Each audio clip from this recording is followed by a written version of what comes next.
Deməli, bu günləri biz gəlmişik Azərbaycanda palçıq vulkanları və ekoturizmin inkişafı adlı layihə çərçivəsində monitorinq eləyək. Mən ilk öncə Azərbaycan Respublikası Qeyri-Hökumət Təşkilatları Dövlət Dəstəyi Agentliyinə öz təşəkkürümü bildirirəm. Çünki onların maliyyə dəstəyi ilə biz Azərbaycanda palçıq vulkanları və ekoturizmin inkişafı adlı layihəni həyata keçirdirik. Məqsədimiz burada Azərbaycandakı palçıq vulkanlarını tanıtmaqdır. Bugün bizimlə bərabər Azərbaycan Respublikası Ekologiya və Təbii Sərvətlər Nazirliyinin nümayəndəsi, Azərbaycan Respublikası Ekologiya və Təbii Sərvətlər Nazirliyinin nümayəndəsi Ceyhun müəllim də bizlə bərabərdir. Monitorinq aparılması üçün sizə çox təşəkkür edirəm. Bizə şərait yaratdınız, bizlə bərabər monitorinqin keçirilməsinə bizə dəstək oldunuz. Mən istəyirəm ilk öncə siz özünüzü təqdim eləyəsiniz. İradə xanım, əslində ilk öncə istəyərdim sizin layihənizə bir uğur diləyim. Təşəkkür edirəm. Arzu edirəm ki, belə maraqlı layihələr daha çox qismətiniz olsun inşallah. Mən palçıq vulkanları barədə bir xırda qısa məlumat vermək istərdim. Palçıq vulkanları bildiyimiz kimi Azərbaycanda çox geniş yayılmışdır. Dünya üzrə son məlumatlara görə 2700 palçıq vulkanı var, bunun 352-si Azərbaycandadır. Hələ bu qeyd olunan rəqəm sonuncu rəqəm deyil. Çünki biz sualtı neft-qaz kəşfiyyatları zamanı yeni onlarla yeni sualtı palçıq vulkanlarını kəşf eləmək şanslarımız var. Yəqin ki, bu onların sayı artacaqdır. Çünki biz bildiyimiz kimi Azərbaycan dəniz Xəzər sektorunda yeni neft-qaz yataqlarının kəşfiyyatı aparılacaqdır və yəqin ki, ümid edirəm ki, həmin zamanda biz sualtı palçıq vulkanlarının şahidi olacağıq. Sual verə bilərsiniz ki, nəyə görə məhz neft-qaz yataqlarının axtarılmasında onlara rast gəlmək mümkündür? Palçıq vulkanları bilavasitə karbohidrogen ehtiyatları ilə sıx əlaqəlidir. Palçıq vulkanı varsa, bu deməkdir ki, həmin palçıq vulkanı karbohidrogen ehtiyatlarının üzərində yerləşmişdir. Bir çox insanlar palçıq vulkanla maqmatik vulkanı qarışıq salırlar, amma əslində tamamilə fərqli təbiət hadisəsidir. Palçıq vulkanı yerin o qədər də dərin olmayan qatlarından öz enerjisini götürür. Bəzən 2, bəzən 3, 6, 7 kilometr məsafələrdən götürür, amma maqmatik vulkanlar öz enerjisini yerin mantiyasından, nüvə qatından götürərək böyük dağıntılara səbəb olaraq, belə deyim də, əsil təbii kataklizm adlandırıla bilər. Biz hal-hazırda olduğumuz vulkan Bahar palçıq vulkanıdır və gördüyünüz kimi çox unikal coğrafi yerləşməsi vardır. Hər bir tərəfdən yarımada kimi Xəzər dənizi ilə əhatə olunmuşdur. Bilavasitə Xəzər dənizi ilə toqquşur. Və gördüyünüz kimi biz vulkanın üzərinə qalxandan sonra gördük plato əmələ gətirir və bu üzərində bir çox qrifonları da görmək olar, sopkaları da görmək olar. Bu palçıq vulkanı həqiqətən də çox gözəldir və biz bu palçıq vulkanını gələcəkdə ekoturizm ehtiyatlarından, potensiallarından istifadə etmək üçün geoparka daxil etmək fikrindəyik. Palçıq vulkanlarını bildiyiniz kimi çox böyük ekoturizm potensialı vardır və biz gələcəkdə, yaxın gələcəkdə bir çox ekosistem servislərini təşkil edə biləcəyik. Deyə bilərsiniz, nə kimi servislər? Onu sadalamaqla bitməz. Bir neçə aktualını sizə söyləyim. Kosmetoloji məqamından istifadə eləmək olar. Hamısından deyil, məsələn, amma bu palçıq vulkanından artıq sübut olunur ki, kosmetoloji məqsədlərlə istifadə etmək olar. Dəri cöhrəvi xəstəlikləri müalicəsində, balneoloji məqsədlər üçün, yəni bilirsiniz balneoloji nədir? Vannaların qəbul edilməsi üçün məhz burada pansionat təşkil etmək mümkündür. Bunun məhsulundan əsl keramzitdir. Xüsusilə qeyd etmək istəyirəm. Bu keramzitdən saxsı qabların istifadə olunmasında, müxtəlif növ bəzək əşyalarının hazırlanmasında istifadə oluna bilər. Sonra burada bir çox ekstrem hava növlərindən istifadə etmək olar. Məsələn, ətrafa fikir versəniz, yəni yüksək gərginlikli naqil xəttləri yoxdur və ərazi də hündürdə yerləşir və yarımada formasında Xəzər dənizinin içərisinə daxil olub. Burada paraplandan istifadə eləmək olar, ekstremal sportun müxtəlif növlərindən istifadə eləmək olar. Yəni insanın o qədər də hündür deyil, təxminən 20-30 metr hündürlükdə bir necə deyək, platodur və bunun üzərindən bu hündürlükdən istifadə edib təhlükəsiz ekstremal sportun növlərindən istifadə eləmək olar və bir çox sadalamaqla bitməz. Mən bir dənə, mən üçün də maraqlıdır. Deməli, Ceyhun müəllim, bizim deyirik də əsas məqsədimiz ekoturizmin inkişafıdır da. Palçıq vulkanlar, bax, Azərbaycanda ümumiyyətlə, yəni təkcə Abşeron yarımadasındadırmı bu palçıq vulkanları, yoxsa Azərbaycanın digər rayonlarında da bu var? Əsasən Azərbaycanda 5 istiqamətdə inkişaf eləyib. Əslində biz bunu quş baxışı baxsaq, əsasən bu sıx konsentrasiya olunub Xəzər dənizinin sahilində. Bəli. Yəni buradan da görmək olur, Azərbaycanın ən böyük Torağayını da məhz buradan görmək olur. Bəli. Torağaydır, Ağtirmədir, Ağdam, Şəkixan, Qələndər axtarma, Ağnoxur, hamısı yaxın-yaxın yerləşən palçıq vulkanlarıdır və hamısının birbaşa Xəzər dənizinin suları ilə əlaqəsi vardır. Hətta məşhur geoloq var, Abix. Abix palçıq vulkanı yarama prinsipini çox belə asan üsulla ifadə edib. Deyib ki, palçıq vulkanının mövcud olması üçün diaperizm mövcud olmalı. Diaperizm yerin dərin qatlarında diapir qatıdır. O diapir nədir? Hər bir vulkanın boğazı var. Hansı ki, boğaz içərisində həmişə metan qazı var və o boğazla perpendikulyar istiqamətdə diapir yerləşir. O diapir palçıq qatıdır. Yüksək gərginlik altında lokal zəlzələ baş verdiyi zaman həmin o boğazda olan metan qazı alışaraq alovlanır və yüksək təzyiq altında yerin səthinə doğru hərəkət edir və həmin diapir qatını, yəni palçıq vulkanını, palçığı yüksək təzyiq altında yerin səthinə xaric edir. Bu qədər bəsit.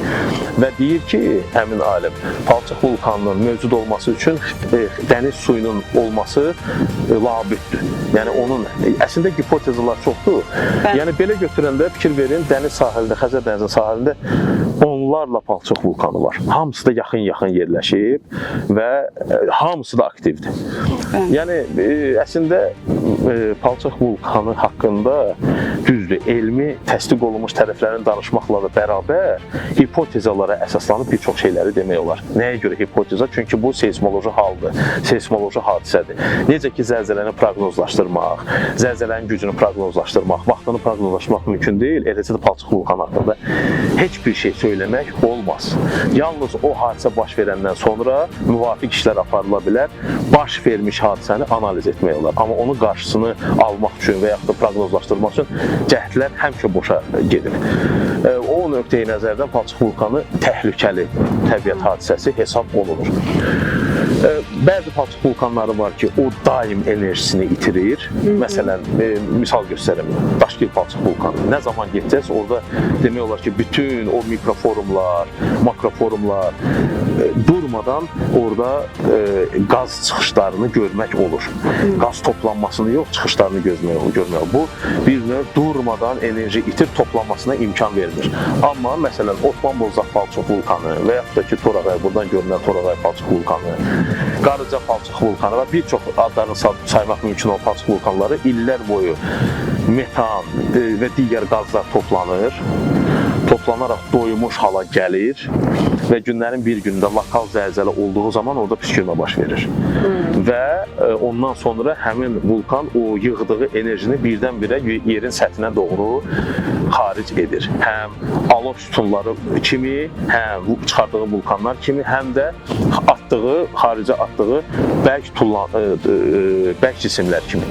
Yəni, əslində o qədər də belə deyək, mürəkkəb mexanizm deyil onların prosesin baş verməsi. Amma ki, mahiyyət etibarilə çox təhlükəli təbiət hadisəsidir.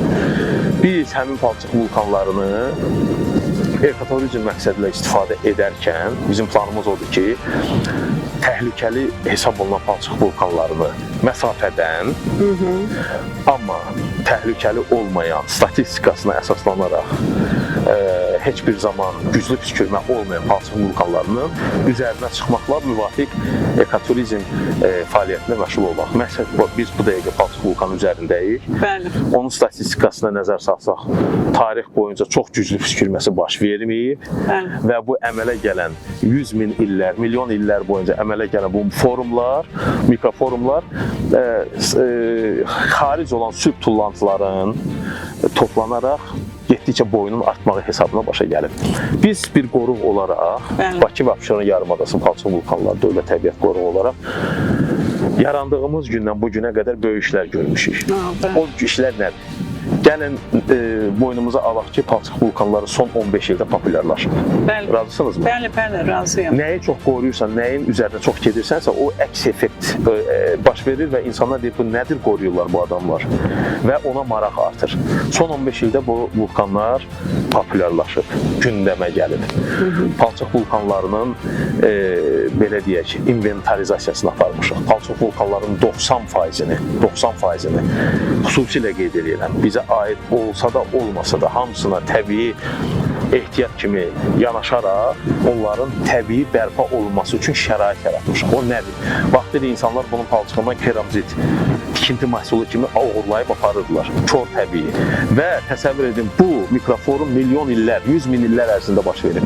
100 min illər ərzində baş vermiş bir mikroforum dəqiqələr içərisində məhv ola bilər. Dəqiqələr. Adi belə deyim, bel vasitəsilə və yaxud da digər qazma aləti vasitəsilə maksimum 20 dəqiqə ərzində onu tamamilə məhv eləmək olar. Ona görə biz bütün ölkə boyunca yarılmış vulkanlara çalışırıq ki, qayğımızı çatdıra bilək. Çox sağ olun, təşəkkür edirəm geniş məlumat üçün. Yəni bilirsiniz, bizim sabahda sizinlə bərabər bir yenə monitorinqimiz olacaq. Bugünkü monitorinqimiz dediyiniz kimi Bahar palçıq vulkanıdır. Çox minnətdaram, təşəkkür edirəm. Sağ olun. Biz indi yavaş-yavaş ona tərəf gedirik və monitorinqimizi eləyək.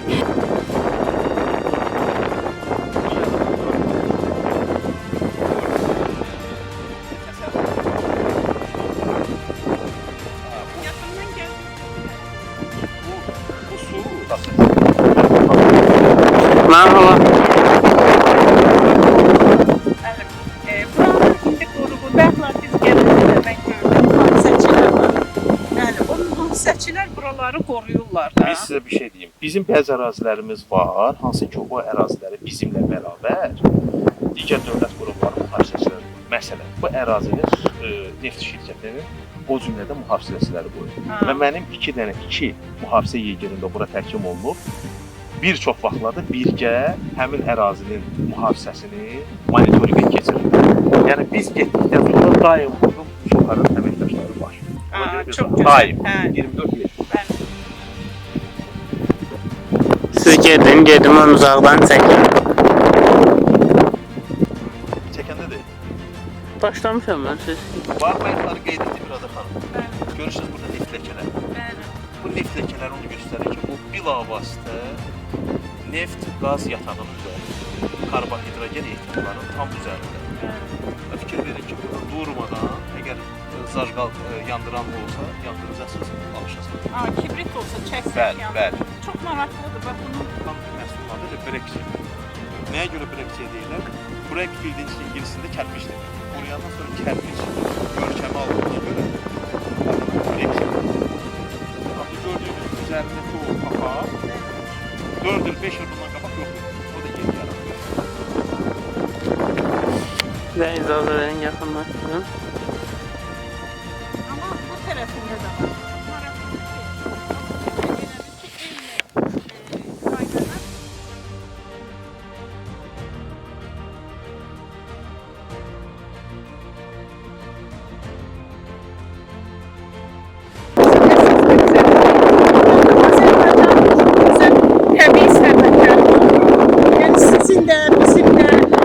Məqsədimiz nədir? Həm bizim bu təbiətimizi, Azərbaycanın bu təbii sərvətlərini qorumaq, eyni zamanda da həmin bunları dünyaya tanıtmaq. Azərbaycan təkcə neftdən ibarət deyil ki, onların görün nə qədər palçıq vulkanı özü elə bil Azərbaycanın bir təbii sərvətidir. Palçıq vulkanı sayılacaq dərəcədə Bəli. bir şey, necə deyim sizə, onun mahiyyəti var. Bəli, bəli. Bax, fikir verin, bu ərazi digər ərazilərdən nə qədər yağış günə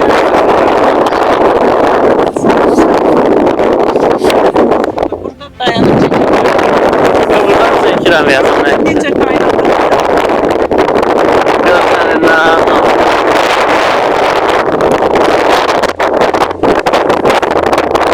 Sistem var. Çəkilib.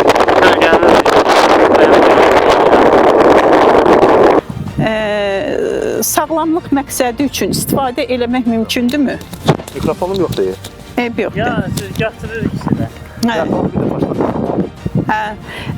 Deməli Azərbaycanda bax görürsüz necə qəşəng bax belə mən gəzdikcə həqiqətən mən heyran qalıram. Bizim bu Balçıq vulkanları belə gördükcə həqiqətən çox mənə xoş gəlir.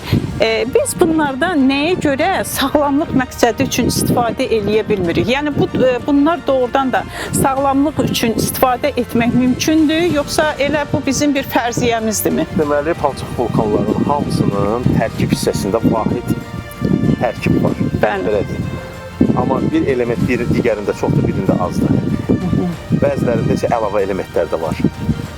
Amma bir çox palçıq vulkanlar radioaktiv mənşəlidir. Çünki yerin qatından gəlir. Əgər orada radiasiya varsa, deməli insan sağlamlığına ziyanlılıqdır. Ha, bəli, hə. Onun üçün hansı vulkanlar insan həyatı üçün, sağlamlıq üçün xeyirlidirsə, onun üzərində tədqiqatlar aparılmalıdır. Çoxsaylı spektral analizlər aparılmalıdır. Çoxsaylı kimyəvi tərkibi öyrənilməsi üçün müxtəlif növ analizlər aparılmalıdır. Radiasiya fonu çəkilməlidir, öyrənilməlidir.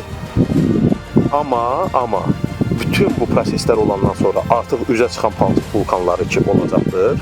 Həmin palçıq vulkanlarından çox məqsədli və nəticəsi tez əldə olunan tibbi məqsədlərdən istifadə oluna biləcək. Həm tibbi, həm kosmetoloji. Kosmetoloji da mümkün olacaq. Həm balneoloji və bəzən də tikinti məqsədilə istifadə olunur. Ceyhun müəllim, başa bildim. Məsələn, bax indi biz burada, məsələn, tutaq ki, indi biz deyirik ki, xarici turizmin inkişafı üçün də, ekoturizmin inkişafı üçün biz bu palçıq vulkanlarının tanıtımını eləyirik.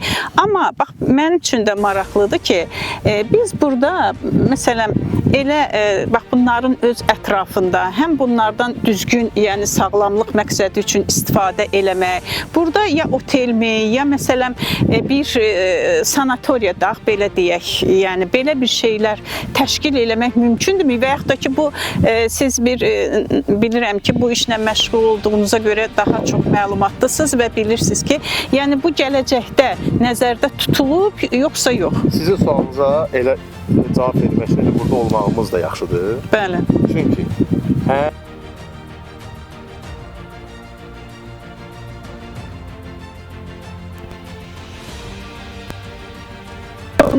mümkündür.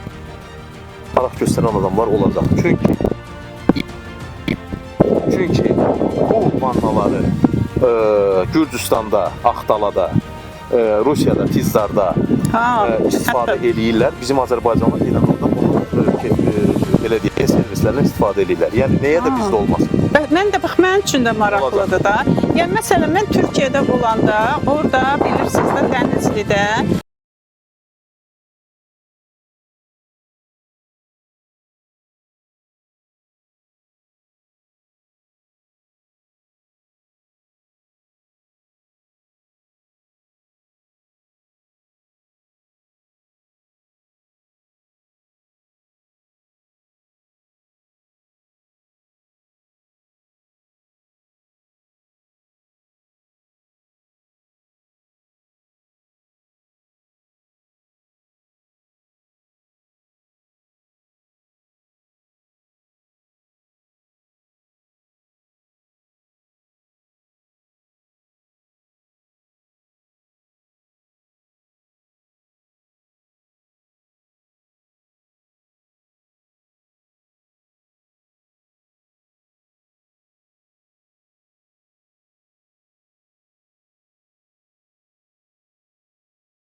rahatdır. Bəli, başlayalım. Başlaya bilərik.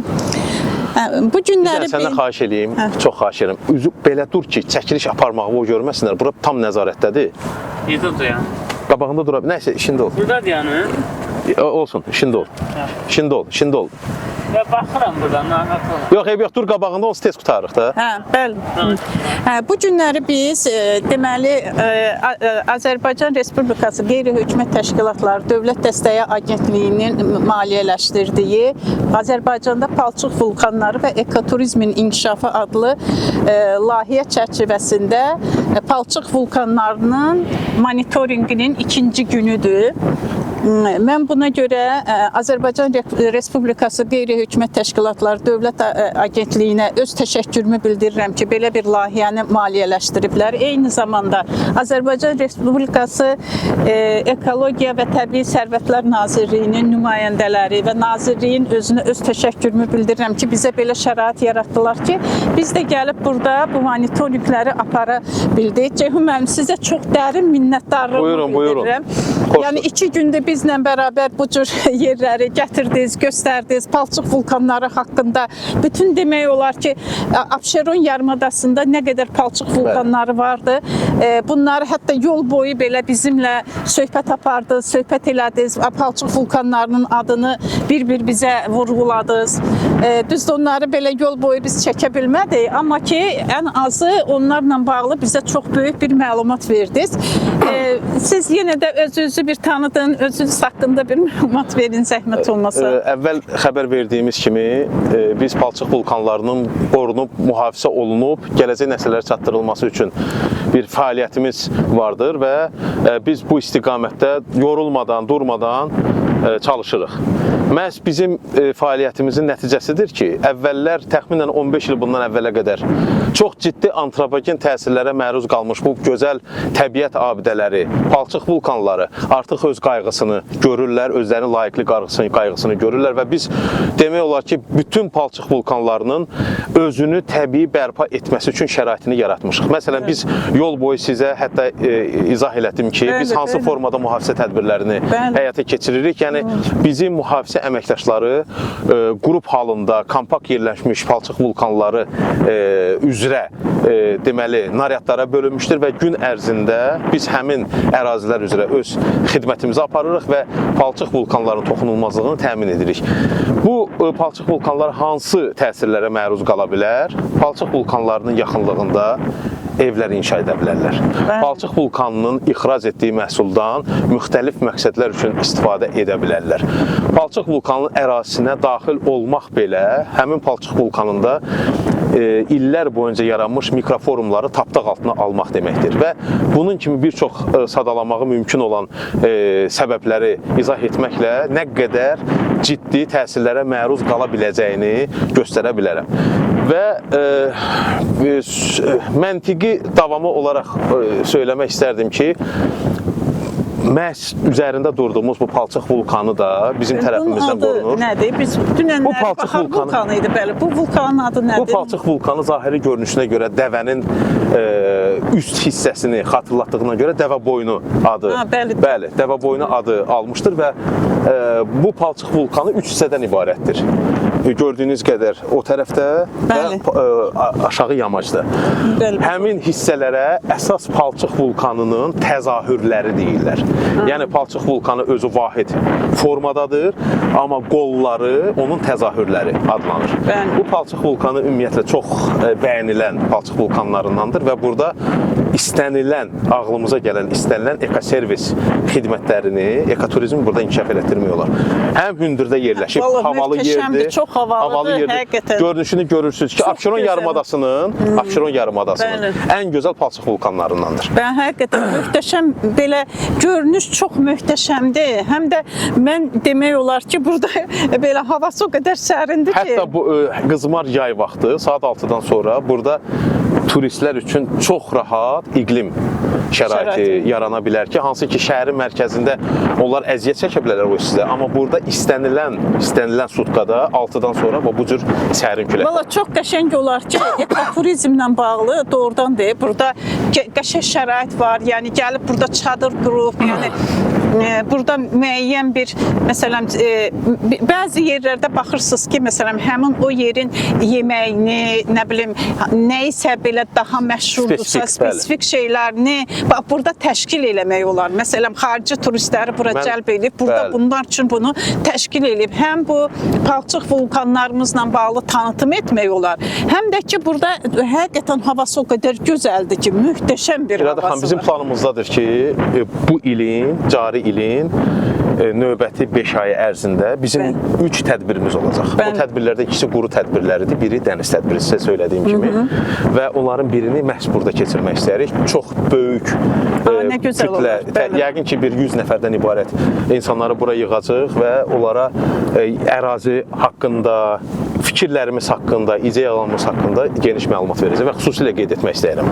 Hər hansı bir təbiət obyektini, ekoturizm obyekti kimi, detallı kimi istifadə etməmişdən əvvəl onu kompleks şəkildə qorumalısan.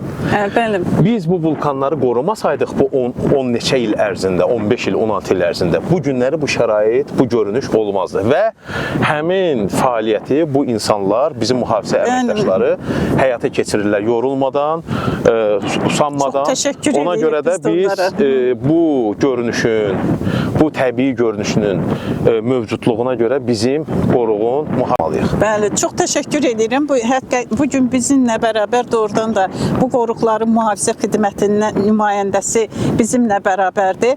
Baxın, məqsəd nədir ki, buranı qoruyursunuz? Məqsədiniz nədir? Ümumiyyətlə, palçıq vulkanlarının mühafizə etməkdən məqsəd palçıq vulkanlarının təbii görünüşünü qoruyub saxlamaq və gələcək nəsillərə ötürməkdir. Çox təşəkkür edirəm. Həqiqətən bu bizim üçün çox vacib məsələdir. Çünki gələcək nəsillərə nə ötürə bilərik? Əslində sizə istəyirdim onun Səbuhinin sözünə bir əlavə olaraq. Gələcək nəsillərə ötürmək, yəni kimlərinsə ağlında o uzaq gələcəyi nəzərdə tutulur. Yox, biz yaxın gələcək. Bəli, bax, məsələn, bir çox vulkanlar var ki, o vulkanları biz mühafizə etməsəydik, elə bu nəsil belə görməyəcəkdi onu.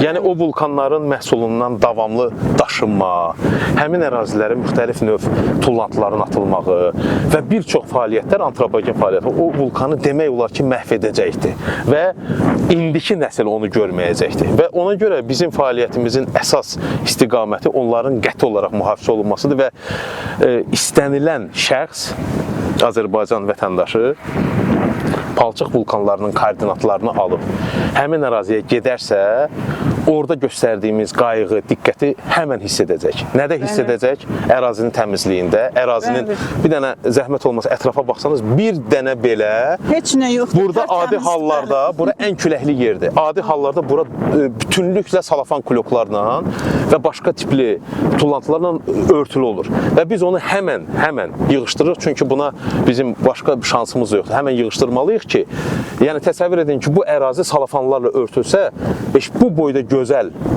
təbiət obyekti görülməyəcək. O yüzdən bizim prioritet istiqamətimiz mühafizədir. O mühafizəni də bizim mühafizə əməkdaşları yerinə yetirir və elə bilirəm ki, biz yaxın gələcəkdə, bəlkə də gələn ilin əvvəllərində artıq ekoturizmin bir sıra növlərini bu vulkanlarda, o cümlədən bu vulkanda təşkil edəcəyik. Valla, mən buna çox sevindim. Yəni, doğrudan da belə bir təşəbbüsləriniz var, ekoturizmin inkişafı və illah da mən bilirəm ki, bu sahədə sizin çox böyük bir təşəbbüsləriniz və işləriniz var. Ona görə də mən sizlərə çox təşəkkür edirəm ki, bu məni sevindirir ki, doğrudan da mən də sevinirəm ki, nə yaxşı ki, mən belə bir layihəni məhz Azərbaycanda palçıq vulkanları və ekoturizmin inkişafını belə bir layihəni seçmişəm. Çünki bununla bağlı belə sizdən və sizlərdən belə eşitdikcə həqiqətən çox belə sevinirəm ki, həqiqətən təqdirə layiq bir işləriniz var sizin. Sizin fəaliyyətiniz hamıya məlumdur. Təbiətin mühafizədə və bir çox istiqamətdə də geniş işləriniz olub. Şəxsən mənə xoş oldu ki, siz vulkanları ilk dəfə görürdünüz, onlarla ilk ünsiyyətə bağlanırdınız və sizdəki o emosiyalar mənə xoş təsir elədi. Biz yol boyu təxminən bir 10-a yaxın vulkan, hətta burada dura-dura biz ətrafda 2 vulkanı da görə bilirik. Siz yəni bu günləri 10 vulkana yaxın vulkan görürüz. Bəli, Bu bəli. sizin üçün əslində bir gün üçün çox böyük məlumatdır. Və inanın ki, sizin gördüyünüz vulkanlardan çox daha gözəl vulkanlarımız var ki, hansı ki, onların hamısı ekoturizm obyekti kimi istifadə edilə bilər. O da əmin ola bilərsiniz ki, bizim prioritet fikirlərimizdir və qarşıdakı çox yaxın illərdə tam mənada onlar istifadə olunacaqdır. Biz bir dənə də orada bir vulkanı gördük və həqiqətən orada getdik. Pirpili Qaradağ. Pirpili Qaradağ. Yəni bu vulkanı da biz müşahidə elədik orada. Vallahi çox təşəkkür edirəm. Yəni bizə də vaxt ayırdınız, bizimlə bərabər bir yerdə oldunuz və biz yavaş-yavaş irəliləyək, o vulkanımızı çəkək və yenə də eyni zamanda mən Azərbaycan Respublikası Qeyri-Hökumət Təşkilatları Dövlət Dəstəyi Agentliyinə öz dərin minnətdarlığımı bildirirəm. Ki o mavi rəngdədir. Hər bir vulkanın özünün rəngi var. Hər bir vulkanın özünün rəngi var. Biri məsələn deyirəm, bozun daha tünd rəngi ola bilər. Bəli. Bozun açıq rəngi ola bilər. Bir də bozun maviyə çalan rəngi ola bilər. Bu da həmin palçıq vulkanının xaric etdiyi elementlərin həcmindən asılıdır. Bu görünür, bu vulkan elə həmin elementə görə o rəngi alıb. Qapını bağladıq. Baba, biz qaydırıq da. Bəlkə birdən qapı zat bağlanmaz. Qapı bağlıydı. Hə, laf əla. Amma buralarda. Yo, gəl. Day bağlıdsa gəl. Da oranı yaxşı qorunur, mühafizəçiləri doludur orada. Kənar adam olsaydı tutub aparmışdılar. Bizim bir dənə şükür işini aparıb 2 gün saxlamışdılar. 2 gün. Deməli, Ceyhun bəy, bəziləri yolda da siz o qədər maraqlı söhbətlər elədiniz ki, bu dağ silsilələrinin yaranması, Bəli. bu palçıq vulkanlarının yaranması. Bir də ki, bu palçıq vulkanlarından məsələn tikinti kimi istifadə olunması.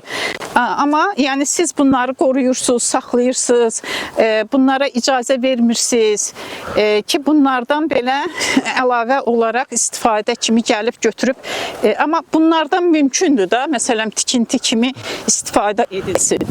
Tikinti materialı kimi istifadə edilə bilər, amma çox məhdud. Çox məhdud sayılır. Bəli, çox istifadə olunduğu təqdirdə təsəvvür edin ki, davamlı olaraq məsələn deyirəm, Qoturdağdan 3 ay ərzində material daşınarsa Qoturdağ nə vəziyyətə düşəcək? Aha, ben bilmək istəyirdim. Tüm görünüşü məhv olacaq. Amma burada bir haşiyə var. Məsələn, Otman Bozdağ palçıq vulkanı ixrac etdiyi məhsul onun dabanından, yəni dağın özünün qurtaracağından bir xeylə, bir kilometr yarım məsafəyə yayılıb. Həmin məhsuldan istifadə etmək olar. Çünki onun yayıldığı ərazi vulkanın özü deyil. Vulkan sadəcə olaraq onu o istiqamətə axıdıb. Bəli. Ondan istifadə eləmək olar. Onun kimi axtermə var, ondan istifadə eləmək olar. Var, bir neçə vulkan var, ondan ev tikmək üçün yox. Məsələn, hər hansı bir qabları istifadə eləmək üçün, istehsal eləmək üçün, suvenirləri istehsal eləmək üçün. Bəli. Amma belə tikinti üçün, təsəvvürün bir bina tikmək üçün bir dənə bu vulkan məhv olar. Olmaz. Olmaz da, ona görə də biz bu vulkanlarımızı qoruyub saxlayırıq. 2011-ci ildə, bax bu yerdən idi. 2011-ci ildə 15 il püskürübdür belə, bəli. Ərzində yaranan bir şeydir. 15 il.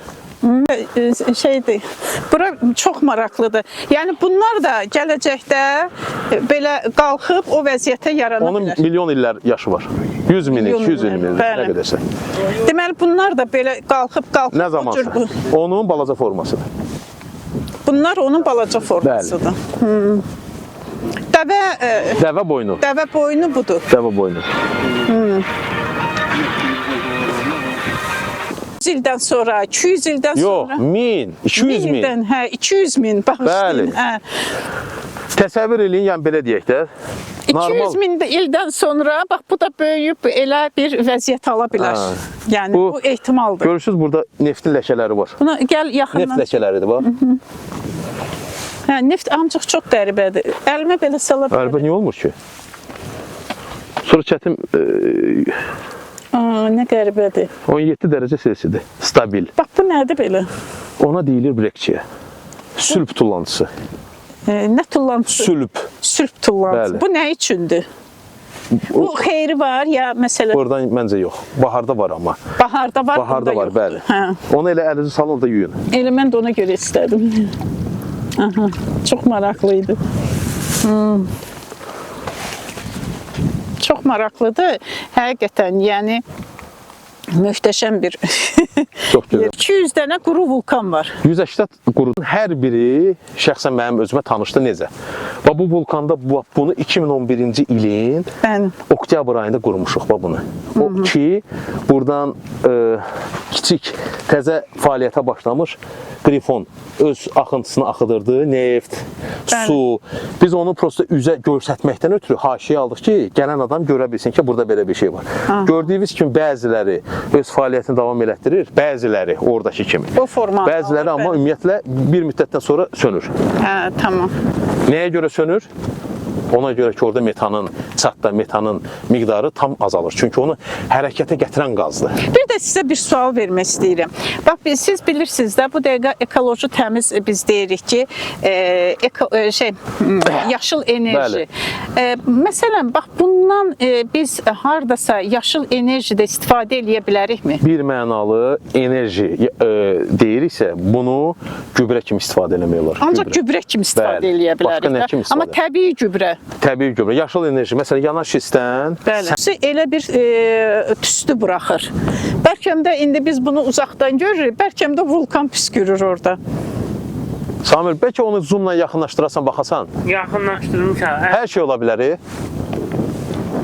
Ən böyük zoom lensin başındadır. Bu maksimal zoom'u budur. Bu maksimal zoom'u zəifdir. Zoom. Ay, yox, zəifdir. Bu mən də görürüm də. Hə. Ola bilər vulkan. Maşından o bir sürü şey gətirsəydi onda. Gedək, amma yəni od görsənmədi də. Yəqin ki, nəsə yandırdılar. Ola bilər, gedək. Tamam, gedəyin təbii. Hə, çox sağ olun. Axırıncı o 2 günlüyü də orada demişəm, axırıncını. Oradakı vəbşə super alınır. Hə. Vulkanlarının üzə çıxartdığı deməli bərk cisimlərdən biri də yanar şistdir.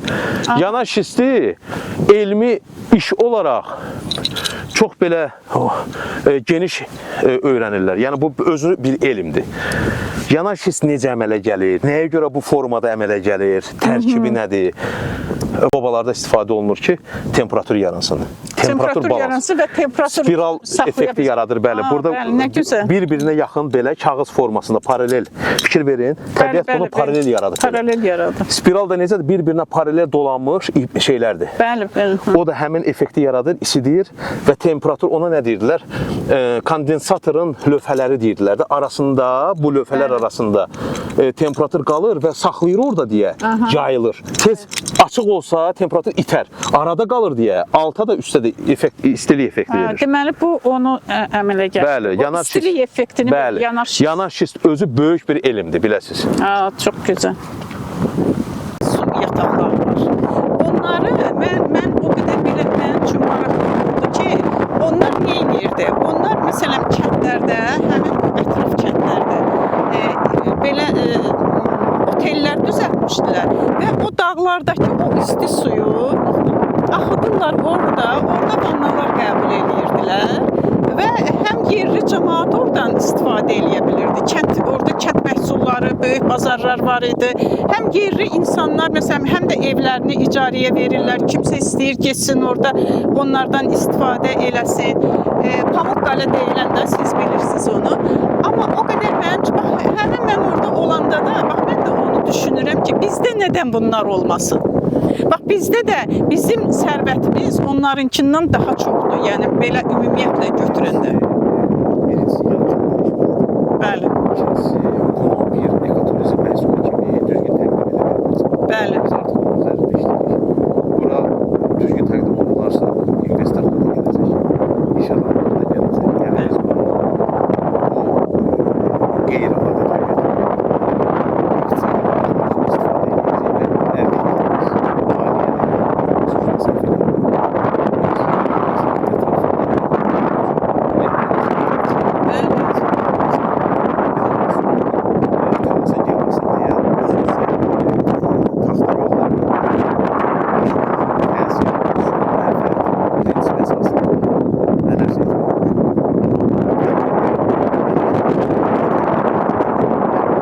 bunun üstündə işləmək lazımdır da və biz də bunu tanıtmaq lazımdır. Yəni bunu dünyaya çıxartmaq lazımdır. Mən bilirəm ki, bu sahədə sizin böyük belə işləriniz də var. Mən xəbərim var və bilirəm ki, çox böyük işlər də görürsünüz. Yəni bu yaxınlarda da böyük bir tədbiriniz olacaq palçıq vulkanlarına bağlı. Biz də ona görə bizim üçün də çox maraqlıdır. Bu palçıq vulkanlarına marağımız olduğu üçün biz bu layihəni seçdik və eyni zamanda ekoturizmi də onunla bərabər yanaşı. Çünki mən həmişə ekoturizm deyəndə illər boyu, bəlkə də mən sizə deyim ki, bir 15 il, 20 ildir ekoturizm mənim ən belə sevdiyim bir sahədir. Yəni mən həmişə istəmişəm ki, çünki bilirsiniz də ekoturizm Azərbaycanda təzə-təzə inkişaf eləməyə başlayıbdı. Həmişə də bu məni o qədər incidirdi ki, niyə görə biz bu ekoturizmi inkişaf elətdirə bilmirik? Nəyə görə bundan doğru düzgün istifadə edə bilmirik? Yəni ekoturizm deyəndə elə təkcə biz elə məsələn turist deyəndə gedirlər ancaq yeyib içmək bu deyil. Ekoturizm bax belə bir təbiətdən istifadə eləmək, insanlar öz çantalarını alsınlar, getsinlər, bütün Azərbaycanın qarış-qarış bax bu təbiətini gəzib görsünlər. Həm xarici vətəndaşlar, həm yerli cəm. İş burasındadır ki, yerli əhalimiz belə bunların tanıtımını heç bilmirlər. Çox təəssüf hissindən. Sözlü qüvvəti məsələyə bir yekun gətirmək kimi. Məsələn, bütün simulyasiyanı götürək bu palçıq vulkanı üzərində, Bahar vulkanı. Bəli. Bahar vulkanı ətrafında yüksək gərginlikli naqillər yoxdur. Ekstremal sportun paraplan və yaxud da paraşütdən tullanma. Bunu mümkün etmək. Bəli. Gördüyünüz kimi ərazi geniş plato şəklindədir. Burada müxtəlif palatkalar, çadırlar qurub kempinqlər eləmək olar. Ərazidə Bəli, bax mən onu deyirəm də, bəli. Yüngül çəki hərəkət edən texnika vasitəsilə cığırlar üzərində hərəkət eləmək olar. Burada müxtəlif kofe məclisləri, nə bilim, çay süfrələri, bəli.